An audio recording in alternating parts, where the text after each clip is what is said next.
ఇక కళ్ళజోడు అవసరం లేదు. స్మార్ట్ విజన్ ఐ హాస్పిటల్లో ఎలాంటి ఐ సర్జరీకైనా 50% డిస్కౌంట్. ఆగస్టు 11 నుండి 19 వరకు మాత్రమే. Main modification gut health main చూసింది ఏమంటే డైట్ తోటి. మీకు మెడిటరేనియన్ డైట్ అని తెలుసో లేదా మరి. మెడిటరేనియన్ డైట్ ఇప్పుడు పేపర్లో చదువుతుంటాము. అంటే మెడిటరేనియన్ గ్రీస్, కొంచెం ఇటలీ, ఇజ్రాయెల్ ఆ ఏరియాలో ఒక స్పెషల్ టైప్ ఆఫ్ డైట్ తింటారు వాళ్ళు. దాంట్లో ఎక్కువ ఆలివ్ ఆయిల్ ఉంటుంది, నట్స్ ఉంటాయి, ఫ్రూట్స్ ఉంటాయి, ఫిష్ ఉంటుంది. ఈ డైట్ తిన్న వాళ్ళకి మంచి బ్యాక్టీరియా వచ్చి చాలా రోజులు ఆల్మోస్ట్ 90 years 100 years బతుకుతున్నారు వీళ్ళు. ఈ హార్ట్ డిజీజ్ తక్కువ, అన్ని కూడా తక్కువ. ఎందుకు అని చాలా మంది రీసెర్చ్ చేస్తే వీళ్ళలో ఈ డైట్ తిన్న వాళ్ళకి మంచి హెల్తీ బ్యాక్టీరియా వచ్చేస్తా ఉంది. అది చాలా ఇంపార్టెంట్ విషయం. సో ఆ తీసుకొని మేము ఏం చేసామంటే మనం అలా తింటే ఎలా ఉంటుంది మెడిటరేనియన్ డైట్ రీసెర్చ్ చేయాలంటే. కానీ మెడిటరేనియన్ డైట్ మనం తినలేం. ఆలివ్ ఆయిల్, సలాడ్స్ అని మనకు అలవాట్లేదు. సో ఏం చేసామంటే ఇజ్రాయెల్లో ఒక న్యూట్రిషన్ ఇన్స్టిట్యూట్ ఉంది. దాంతో రీసెర్చ్ చేసి ఇండో మెడిటరేనియన్ డైట్ అని తయారు చేసాం. అంటే మనం దోశ, ఇడ్లీ వాళ్ళ దాంతో ఆలివ్ ఆయిల్స్ చేసి ఒక రీసెర్చ్ ప్రాజెక్ట్ మా హాస్పిటల్లోనే డాక్టర్స్ తోటి చేసాం. అంటే ఒక 50 మంది డాక్టర్స్ కి ఈ డైట్ ఇచ్చాము.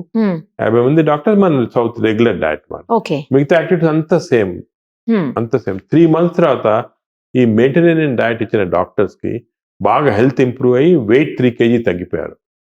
అది ఎందుకు జరిగింది అని చూస్తే లోపల బ్యాక్టీరియా చేంజ్ అయిపోయింది, హెల్తీ బ్యాక్టీరియా వచ్చింది. వేరే మామూలు వాళ్ళకి అలాగే ఉంది మాట. సో ఇది చాలా నాకు కూడా చాలా ఎంత ఇంప్రెస్ అంటే నేను కూడా డైట్ చేంజ్ మార్చుకున్నాను నేను కూడా.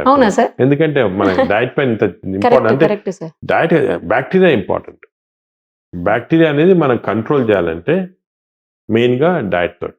ఇంకోటి ఈ బ్యాక్టీరియా ఎలాగొస్తాయంటే మనకి పుట్టుకతో అంటే మామూలుగా మదర్స్కి వజైనల్ డెలివరీ చేసి 6 months దాకా బ్రెస్ట్ ఫీడింగ్ చేసి యాంటీబయాటిక్స్ ఈకపోతే 6 months దాకా చైల్డ్కి హెల్తీ బ్యాక్టీరియా ఉంటాయి, లైఫ్ అంతా కంటిన్యూ అవుతుంది.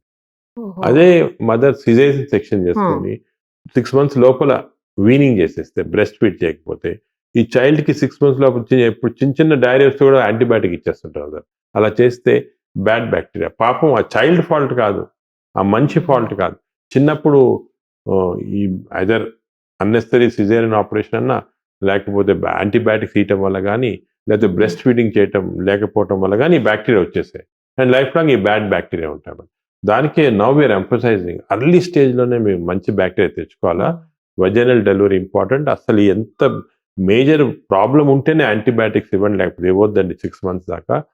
మదర్ని కూడా ఇంతకుముందు 3 నెలలు అనేవాళ్ళు ఇప్పుడు 6 నెలల దాకా బ్రెస్ట్ ఫీడింగ్ చేయమంటున్నాం. చేస్తే మనకి హెల్తీ బ్యాక్టీరియా. సో అక్కడి స్టార్ట్ అవుతుంది. అంటే మన లైఫ్, మనం ఇంకోటి ఫుడ్స్ చేంజ్ చేయడం కానీ ఇవ్వాలా, దానివల్ల స్మోకింగ్ వల్ల, ల్యాక్ ఆఫ్ అన్ని కూడా బ్యాక్టీరియా పైన effect. So the bacteria are the brain controlling everything.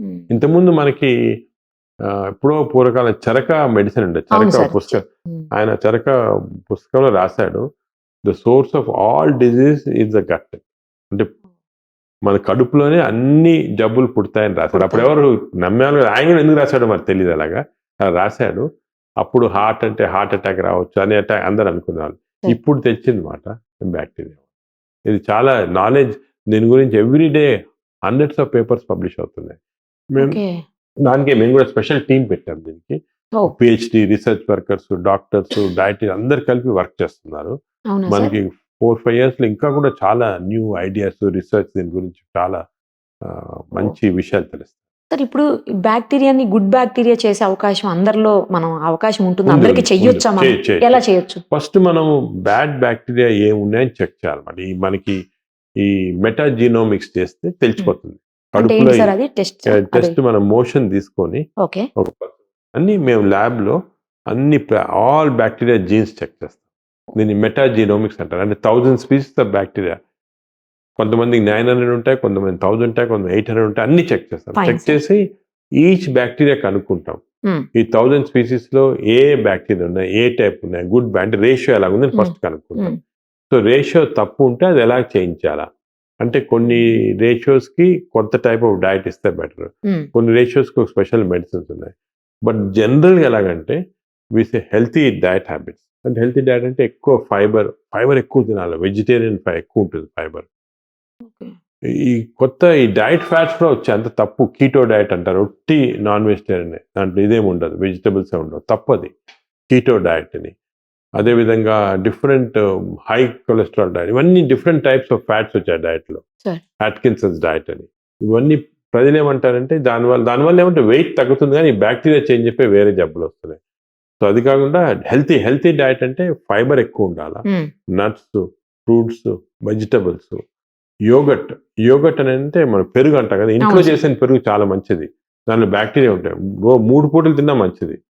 అది కూడా తెలియదు. పబ్లిక్ ఏమనుకుంటారు పెరుగు చల్ల, దానివల్ల ఈ న్యూమోనియా వస్తుంది అనుకోని, అది తప్పది. పెరుగు చాలా మంది దానిలో బ్యాక్టీరియా ఉంటాయి. సో పెరుగు 3 times 3 పూటలు కూడా మంచిదే పెరుగు ఒకటి. అదేవిధంగా కొన్ని ప్రోబయాటిక్స్ ఉంటాయి కొన్ని దాంట్లో. ఫర్ ఎగ్జాంపుల్ కెఫీర్ అనేది మన వాళ్ళు తక్కువ లేదు, బటర్ మిల్క్, మజ్జిగ అవి ఎక్కువ, చీజ్ దాంట్లో ఎక్కువ ఉంటాయి. ప్రీబయాటిక్స్ అంటే కొన్ని ఫుడ్స్ వల్ల బ్యాక్టీరియా తయారవుతాయి. అది ఇవన్నీ యాపిల్, ఆరెంజ్, దాని తర్వాత మన ఆనియన్స్, గార్లిక్స్ తింటే బ్యాక్టీరియా, మంచి బ్యాక్టీరియా ఎక్కువ అవుతాయి అన్నమాట, హెల్త్కి మంచిది. అలాగా ప్రీబయాటిక్స్ ఇవి డయట్ మ్యానిపులేషన్ వల్ల. అదేవిధంగా మనకు స్పెసిఫిక్గా ఈ బ్యాక్టీరియా తక్కువ ఉన్నాయంటే మనం క్యాప్సూల్స్లో ఆ బ్యాక్టీరియా ఇవ్వచ్చు. ఓకే. బ్యాక్టీరియా ఇంక్రీజ్ చేయొచ్చు మనం కంటెంట్స్. అదేవిధంగా వీళ్ళు కొన్ని మెడిసిన్స్ తీసుకుంటారు, యాంటీబయాటిక్స్ కాకుండా వేరే మెడిసిన్స్ కూడా, అసిడిటీ తగ్గించడానికి మెడిసిన్స్ తీసుకుంటాం. దానివల్ల బ్యాక్టీరియా చేంజ్ అయిపోతుంది, చెడ్డ బ్యాక్టీరియా వస్తుంది. అవి ఆపటము కొంతమంది సంవత్సరాలుగా తీసుకుంటుంటారు అన్నమాట, ఏం లేకుండా అసిడిటీ అని.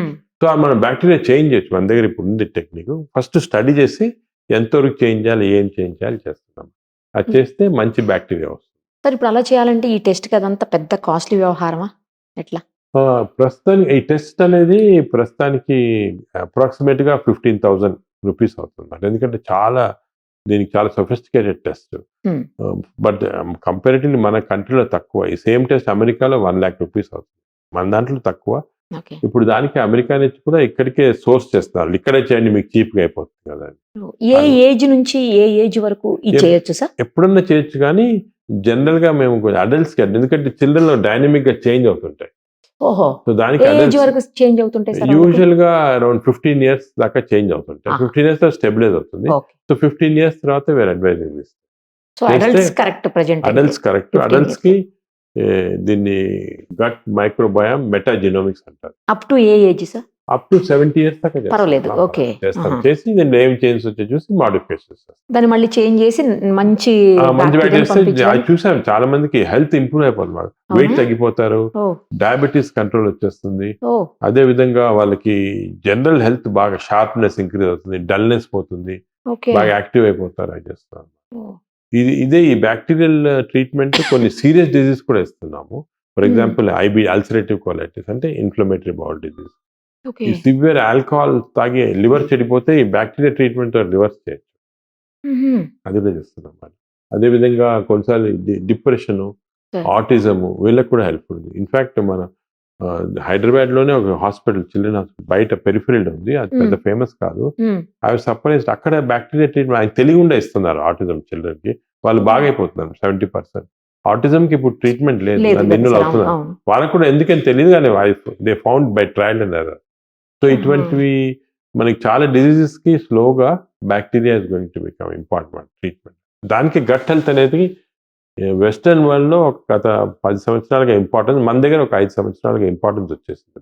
ఓకే సార్, నేను మీదే ఒక ఆర్టికల్ చూశాను సార్, ఏంటంటే స్టూల్ బ్యాంక్స్ రాబోతున్నాయి త్వరలో. ఆ స్టూల్ అంటే మంచి బాగా ఉన్న స్టూల్ తీసుకొని బాగలేనటువంటి ఈ యువతల వాళ్ళ ఇంటెస్టైన్స్, అంటే ఎవరికి ప్రాబ్లం ఉంది వాళ్ళ ఇంటెస్టైన్స్ మొత్తం క్లీన్ చేసేసి ఈ స్టూల్ ని అది ఏంటి సార్ అసలు దాని గురించి? అది దీన్ని FMT అంటారు, ఫీకల్ మైక్రోబయల్ ట్రాన్స్ప్లాంటేషన్. అంటే ఈ మన స్టూల్స్ లో ఈ బ్యాక్టీరియా చాలా ఉంటాయి అన్నమాట. ఈ స్టూల్స్ ని మనం నార్మల్ గా stool is evacuated and flushed off, thrown off కదా. కానీ హెల్తీ వాళ్ళకి, ఫర్ ఎగ్జాంపుల్ బాగా మంచి అథ్లెటిక్ గా హెల్తీగా ఇంటెలిజెంట్ పర్సన్ స్టూల్ వేరేగా ఉంటుంది, ఒక డిజీజ్ ఉన్న పర్సన్ స్టూల్ వేరేగా ఉంటుంది, వీక్ గా ఉన్న డిజీజ్. సో టెక్నికలీ మనం ఈ strong person stool weak person ఇస్తే you can change the whole characteristic of the person. ఇప్పుడు దానికే కొన్ని హాంకాంగ్ లో ఫర్ ఎగ్జాంపుల్ ఈ స్టూల్ బ్యాంక్స్ ఉన్నాయి.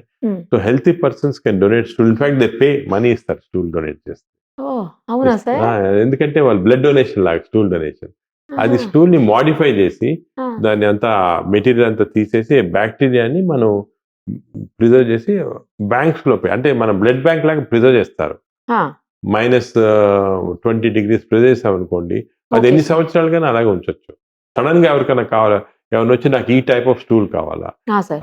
అంటే ఇమీడియట్ గా మన స్టూల్ బ్యాంక్ లో తీసి ఇస్తారు వాళ్ళు. They will give it through enemas to the person and he will get in improvement. అలాగే కొత్త కాన్సెప్ట్ వచ్చింది స్టూల్ బ్యాంక్స్ లో. Sir. అండ్ అది కూడా బ్లడ్ బ్యాంక్ లాగా ఇదంతా కూడా there is some commerce involved in. స్టూల్ ఇచ్చిన వాళ్ళు దే పే సంథింగ్, వాళ్ళు స్టూల్ బ్లడ్ ఇచ్చినట్టు ఉంటాయి. So all this is now becoming a second type of act. అంటే బ్లడ్ బ్యాంక్ లాగా స్టూల్ బ్యాంక్స్ కూడా ఫ్యూచర్ లో ఒక కాన్సెప్ట్ వచ్చేస్తుంది. ఇంకోటి కూడా విన్నాను సార్ నేను ఈ మధ్యలో.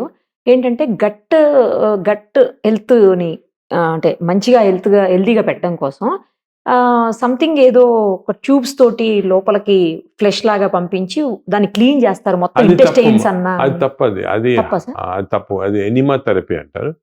వాటర్ ఎనిమా థెరపీ అంటారు.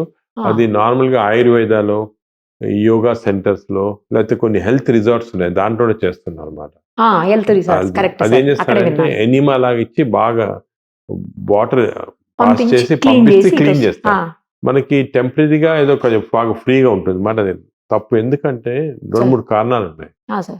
దీనివల్ల స్టూల్స్ మన బ్యాక్టీరియా చేంజ్ కాదు. ఇంటి కోలలో ఉన్న బ్యాక్టీరియా వచ్చేస్తుంది, అంతేగాని బ్యాక్టీరియా చేంజ్ ఒకటి. రెండోది ఈ వాటర్ హైడ్రోథెరపీ వల్ల వాళ్ళు ఈ వాటర్ ఈజ్ హైపోటానిక్. అంటే మన బ్లడ్ లో ఉన్న tonicity, water tonicity difference. Okay. ఈ వాటర్ ఎక్కువ ఎక్కించానుకోండి బ్లడ్ లో అబ్జర్వ్ అయితే బ్లడ్ డైల్యూట్ అయిపోతుంది. టానిసిటీ తగ్గిపోయి కొంతమంది కొన్ని స్ట్రోక్స్ వచ్చి బాగా ఇది కూడా అయిపోయారు, డ్రౌజీ అంతా అయిపోయి అవుతారు. అదొకటి. అంటే సోడియం, క్లోరైడ్ అన్ని తగ్గిపోతాయి. Sir. థర్డ్ ప్రాబ్లం ఇన్ఫెక్షన్స్ వస్తుంది అన్నమాట. ఇది ఇచ్చే దాంట్లో ఒకరి నుంచి ఒకరికి ఇన్ఫెక్షన్స్ వచ్చి, సో స్ట్రాంగ్ గా we're saying not to take that. అవునా సార్? నేను అసలు రీసెంట్ గా లాస్ట్ వీక్ ఒక పేషెంట్ అక్కడ ఆయుర్వేద సెంటర్కి వెళ్ళి చేయించుకొని వచ్చారు. ఆ కెథెటర్ ఇచ్చే కెథెటర్ ఇంటెస్టైన్ పోక్ చేసి బ్లీడింగ్ వచ్చి అంత పర్ఫరేషన్, అది చాలా ప్రాబ్లం అయింది. సో దానికి ఈ థెరపీ అనేది ఇట్ ఎస్టాబ్లిష్డ్ కాదు. అది ఎప్పుడో నుంచి అలాగ ఉత్సాహం తీసుకుంటాను కానీ కరెక్ట్ కాదు. అది అప్రూవ్డ్ కాదా సార్? అప్పుడు కాదు అసలు. It doesn't fit into this category of gut health. Totally wrong.